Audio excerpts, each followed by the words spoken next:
What's happening, Apple Biters? Brian Tong here. It's all the good and bad inside the world of Apple, and I'm back and baked like a fresh cookie from the oven, like a snickerdoodle. Now, Apple just announced their recent earnings report for the first fiscal quarter of 2013 that covers the holiday season, and it was another record quarter, posting $13.1 billion of profit on revenue of $54.5 billion. Now, they sold 47.8 million iPhones compared to 37 million in the same quarter last year.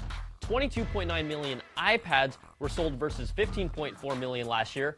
But iMacs dropped from 4.1 million compared to 5.2 a year ago, and the Big A blamed the lower sales on iMac supply constraints. Now, the record numbers still didn't meet Wall Street's high expectations, but Tim Cook addressed the supply chain rumors that Apple may have cut iPhone 5 orders on weak demand for the product.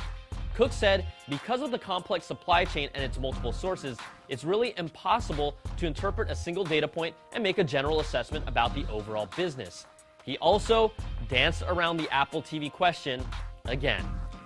Now, the iPhone rumor mills have been making sure to keep it in the headlines with recent talks of an incoming 4.8-inch screen iPhone called the iPhone Math, according to the translation in the China Times. And come on, guys, the name iPhone Math makes total sense too. Now, Russian website Apple Digger even went as far as to create a video render of what the larger screen iPhone would look like, and look at that, it looks really good. But then reality hit, and Digitimes, one of the sites that started the rumor, is now backtracking that claim and is now saying that Apple only plans to launch 2 new 4-inch models in 2013, a next-gen 5S and an iPhone 5 that is cheaper to produce with possibly a plastic body. And that's if you believe that story or not.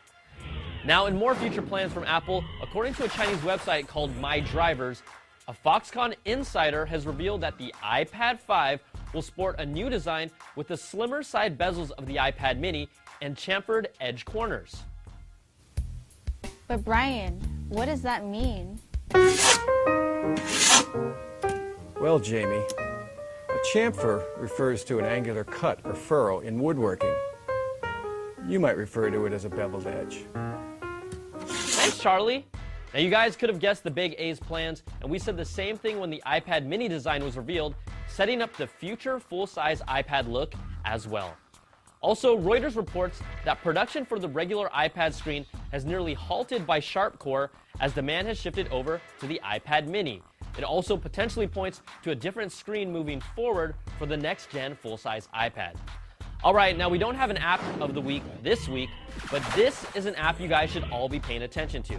It's called Mailbox from the Orchestra team. It's launching for free in the coming weeks, and it's an all-new take on accessing and using your mailbox. It has this really cool swipe functionality that allows you to keep or trash emails, and the best is a snoozed email feature with a left swipe that then lets you deal with specific emails later for a time that you set. So you can focus on what's important, and if you're a zero mailbox type of person, this is worth checking out. Now, I'm super amped about this app, and you can reserve your spot in line for the rollout of this free app at the link you see here and learn more about the Mailbox app.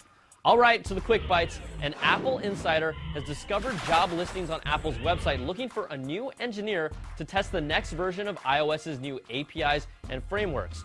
Now, we know iOS 6 saw the least amount of change, and Apple's mobile OS has a lot of catch-up to do these days.